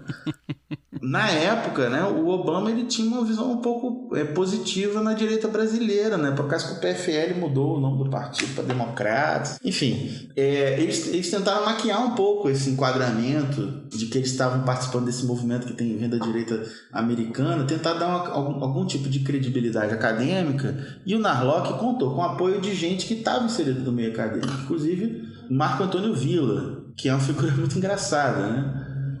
Porque o Marco Antônio Villa ele tinha publicado em 2004 um livro sobre o João Goulart, que o livro é uma bizarrice, assim, do ponto de vista da historiografia sobre 64, né? É uma tentativa de defender a tese de que o Jango queria dar um golpe e o golpe da direita, na verdade, veio antes. E essa tese, e aí vou chegar no Narlock, essa tese do Villa, ela está presente no livro do Hélio Gaspari, A Ditadura Envergonhada. E ela começou a ter alguma repercussão por volta de 2004. O livro do Hélio Gaspari é do início dos anos 2000. É um livro que tem muitos problemas. O capítulo que discute o golpe de 64 defende a tese de que tinham 2 golpes em curso. Um golpe do Jango e aí veio o golpe da direita que derrotou o Jango antes. Isso nada mais nada menos do que a leitura da época da direita, para dizer que eles deram um contragolpe. Ou seja, o golpe de 64 seria um contragolpe. Isso é a narrativa, história oficial da ditadura, que obviamente foi objeto da crítica, de toda a bibliografia especializada que surgiu depois, mas que com o livro do Gaspari começa a dar uma inclinada um pouco mais à direita, né? E o livro do Villa tinha esse lugar. Só que depois o Villa vai virar um publicista da direita, né? Então, por exemplo, quando a Folha de São Paulo publica o famigerado editorial chamando a ditadura militar de dita branda, quem vai escrever um artigo na Folha para defender a Folha, para dizer que foi uma dita branda, é o Villa, Marco Antônio Villa. Estou chamando a atenção para isso. Na historiografia da escravidão, você tinha autores com respeitabilidade acadêmica, com peso acadêmico, que o Villa não tem, porque esse que é o ponto. O Villa, ele era um cara que não tinha, assim, ele nunca foi uma referência em estudos sobre ditadura. Aí a direita começou a empoderar os sujeitos. Criaram esse monstro agora do bolsonarismo. A melhor imagem para mim, para definir pessoas como o Marco Antônio Villa, é a Damares no Orgia. Ela chega lá no meio do dia e fica fingindo que não tá entendendo nada. É ele, né? Ele criou essa porra aí e fica fingindo que não tem nada a ver com essa nova direita que reivindica a ditadura. E ele escreveu um texto na Folha de São Paulo, em 2009, para defender a Folha, que era ditadura à brasileira, para dizer que a ditadura brasileira não foi tão ditadura assim e que na verdade a ditadura mesmo só foi de 68 até 79. Ele vai e lança essa tese, depois isso vira o livro dele, Ditadura Brasileira, com esse nome, que é o nome do artigo lá que ele publicou na Folha. É mais ou menos a ideia de que é a teoria dos 2 demônios, né, que circulou, que foi criada ali na Argentina, para dizer o seguinte: a sociedade brasileira foi vítima de 2 demônios, um da esquerda e outro da direita, né? Queria essa falsa equivalência, etc. É uma literatura revisionista, né? Em alguns pontos negacionista também, porque quer negar que teve ditadura no governo Castelo Branco, ou mesmo em parte do governo Costa Silva, até o AI-5, ou seja, por Villa, a ditadura só começa com o AI-5. Isso nem o Hélio Gaspari teve coragem de fazer, porque ele chama de ditadura envergonhada, né? Nem o Hélio Gaspari, que é um trabalho complicadíssimo, mas nem isso faz.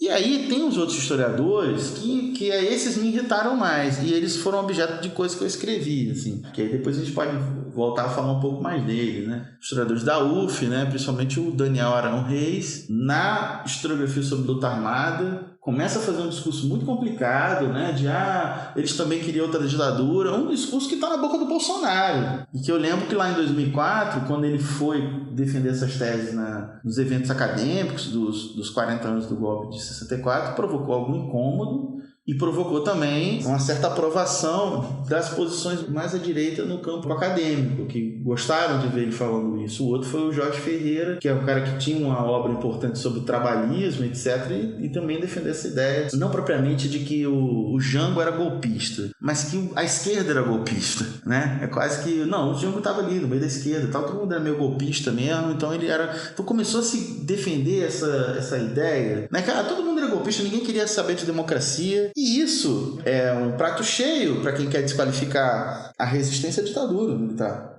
E o outro ponto, que esse ponto aí você sabe mais, que você fez um belíssimo documentário, uma iniciativa sensacional, que é o ponto da escravidão, porque aí vem toda a coisa do Narlock de querer desqualificar, né, a figura do zumbi, a figura do Quilombo dos Palmares, enfim, defender aquelas besteiras que ele defende para atacar um cara que é um ícone do movimento negro. Que, obviamente, o movimento negro, como movimento social, ele vai ter uma visão mitológica sobre o zumbi. Óbvio, ele vai ter, né? Por isso que a gente até estava falando um pouco antes, né? Nos anos 80, que tem influência maior das teorias socialistas do movimento negro, os caras estavam querendo tratar o zumbi como um revolucionário comunista no final do século XVII, né? Sim.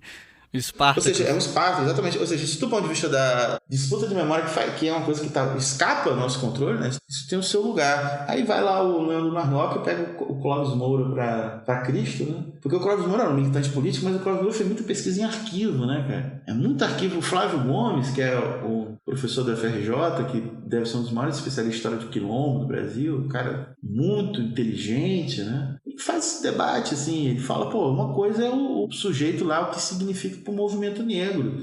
E o Flávio Gomes, um historiador negro, né? com compromisso político com o movimento negro. Ele tem uma simbologia. Outra coisa como historiador, vou olhar para aquilo, complexidade. Agora, não vem com essa conversa que zumbi tinha escravos, porque tinha escravo na África. Pô, pelo amor de Deus, isso é falha de caráter, né? Só que quando foi no momento da campanha contra a cota, o Ali Camel, da Globo, né, o editor-chefe do jornalismo da Globo, contou com o apoio de alguns historiadores. Gente com respeitabilidade acadêmica. E aí, respeitabilidade acadêmica é interessante isso. Por exemplo, o sujeito que é um grande nome nos estudos sobre o Estado Imperial Brasileiro. Ele não é um estudioso sobre escravidão, mas ele vai lá e empresta o nome dele para chancelar uma tese reacionária, porque ele é um historiador reconhecido, mas não sobre aquele assunto, como se ele estivesse endossando essa tese, e aí fala e repete esse discurso da direita, né? Zumbi sem escravo, blá, blá, blá, blá, tal, não sei o quê. E aí depois os caras publicam esse livro, né? Ele tem alguma repercussão. Na minha vida, ele teve um episódio até traumático, engraçado, é curioso, eu vou contar aqui, não sei se você vai tirar, pode ser até engraçado, né? Que eu fiz uma cirurgia em 2010 e na hora que eu estava na mesa de cirurgia, o anestesista foi aplicar anestesia para mim, olhou para mim e falou: "Você é historiador, né? Eu tô lendo um livro que eu tô adorando, chama Guia Politicamente Incorreto da História do Brasil." Eu olhei pra cara dele, assim, o maluco com aquela agulha de anestesia, podia me matar ali, né? Eu olhei pra ele e falei: "Muito bom esse livro." Eu vou brigar com o cara que vai aplicar uma anestesia de jeito nenhum.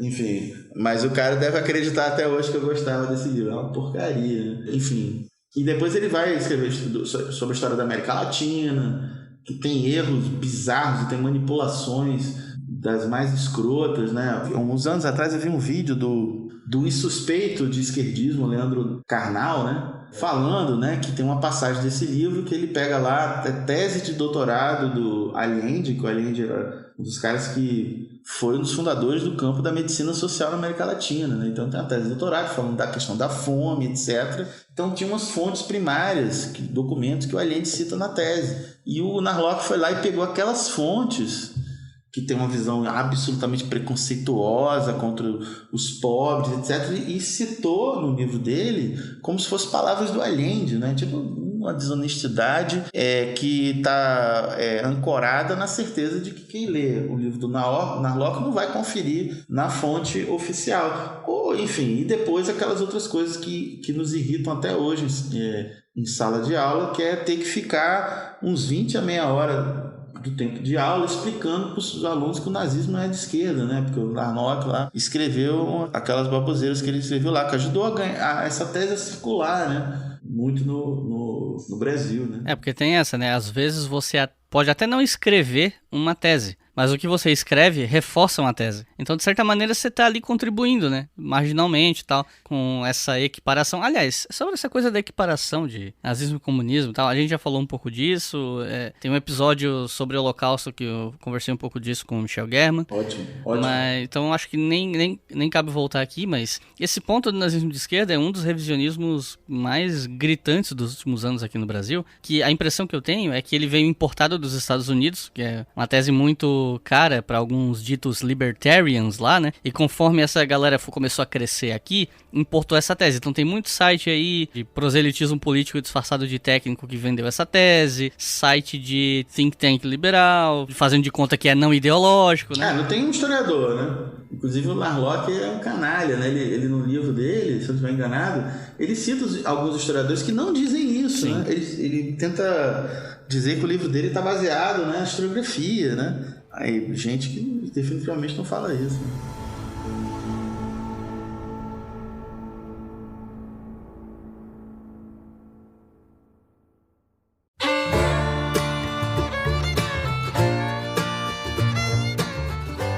Então é isso, pessoal. Muito obrigado por quem ouviu até o final. Vocês devem ter percebido que a gente passou por muitos temas e eu imagino que para quem é bem leigo em temas históricos, algumas coisas podem ter ficado um pouco nebulosas. Mas, como eu costumo dizer para as pessoas, a construção do conhecimento não tem atalhos. Então, aqueles de vocês que eventualmente podem ter ficado perdidos em alguns pontos, eu espero que pelo menos o que ficou mais evidente, o que ficou mais bem explicado, que você leve isso contigo, nesse aprendizado. E eu espero que isso te incentive a buscar leituras, buscar mais material. E tem anos de produção do Leitura Obriga História, tanto no YouTube quanto podcast, dos podcasts que a gente produz e tal. Tem muita coisa ali que dá pra tocar, né, nesses temas e tal. Então eu quero agradecer muito ao Damian por estar aqui hoje. Foi um papo muito legal que cobre vários temas que inclusive as pessoas vivem me perguntando. Então esse episódio vai ser muito bom pra passar assim, ó, aqui tem uma lista de temas polêmicos que você vai ouvir e vai aprender bastante. Então quero te agradecer muito e quero te passar a palavra para considerações finais e recomendação de alguns livros, até uns 3 livros, quem sabe, sobre esses temas, inclusive as tuas obras, né? Para o pessoal que quer ler e quer aprender um pouco mais. Bom, eu queria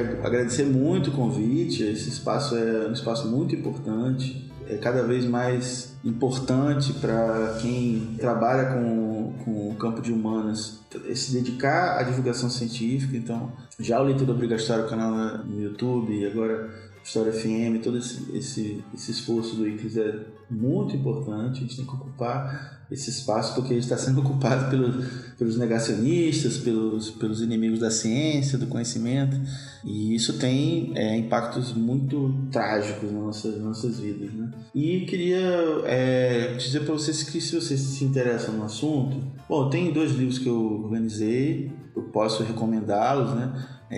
A Miséria da Historiografia, de 2014, e A Contribuição à Crítica da Historiografia Revisionista, que é um livro que eu organizei junto com o Gilberto Calil, da Universidade do Oeste do Paraná, e o Carlos Zacarias, que é professor da Federal da Bahia. Mas esse assunto, assim, eu recomendo também, e talvez até tentando ser um pouco humilde do que os meus livros, né, que vocês leiam os 2 livros do José Fontana, um historiador espanhol, da Catalunha, na verdade, publicados no Brasil, A História dos Homens e A História, Análise do Passado e Projeto Social.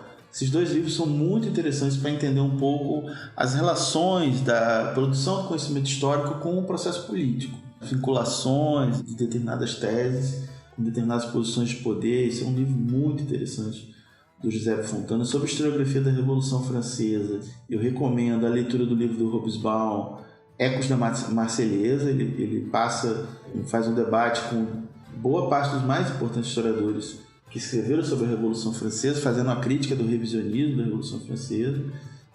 Infelizmente, o que existe de mais importante nessa literatura ainda não está publicado no Brasil, né? Então tem esse livro. Tem um livro do Domênico Lossurdo, que no Brasil saiu em 2017 como Guerra e Revolução. O Lossurdo é um autor que eu recomendo na crítica à historiografia liberal, né, a crítica à historiografia revisionista, mas acho que ele é complicado no que se refere à recuperação da imagem positiva do Stalin no campo da esquerda. Ele é um autor que eu acho que tem que ser lido um pouco mais criticamente, na minha opinião, como alguém que é um bom crítico do revisionismo da historiografia liberal e, ao mesmo tempo, é um revisionista da experiência soviética, que chega a tratar, por exemplo, os processos de Moscou como se fosse uma guerra civil. E aí eu tenho um amigo que é professor da ciência política na Unicamp e ele me falou uma vez: é uma guerra civil estranhíssima, que só um lado morre, né? Essa guerra civil do Stalin contra o outro. Como é que é uma guerra civil? Só um lado morre? Que guerra civil é essa? Né? Enfim, o Lossurdo, não obstante esse problema que eu identifico, no que se refere à crítica ao pensamento liberal, à crítica à historiografia liberal, ele é um autor muito competente. Então, por isso que eu também não embarco na onda de que nada que o Lossurdo escreveu presta. Não acho isso. Acho que ele é um ótimo autor e que tem problemas, né? Como a gente tem que ler tudo que tem. Tem muita coisa importante. Enzo Traverso é um historiador italiano espetacular, infelizmente pouquíssimo publicado no Brasil. Tem pouca coisa dele, tem muita discussão sobre historiografia, sobre memória dele. Infelizmente ainda não está publicado no Brasil, mas espero que nos próximos anos essas coisas comecem a aparecer aqui mais no Brasil e em muitos outros, né? Então esse é um debate que está em curso. É isso aí, estou à disposição aí, pode me procurar nas redes sociais, canal no YouTube, etc, para conversar comigo. E muito obrigado, Iclis, tamo junto, valeu. E vou botar o teu canal no YouTube como um dos links aqui da descrição. Procurem o canal do Damian no YouTube. Vale a pena. No post desse episódio lá no site, no leituraobrigatória.com ou historiafm.com, vão ter os links de tudo que for citado, que tiver link assim mais facilmente encontrável, eu vou colocar lá. Então é isso, pessoal. muito obrigado. Passem esse episódio adiante. Sigam a gente no Twitter, @HistóriaFM, FM maiúsculo. E até a próxima.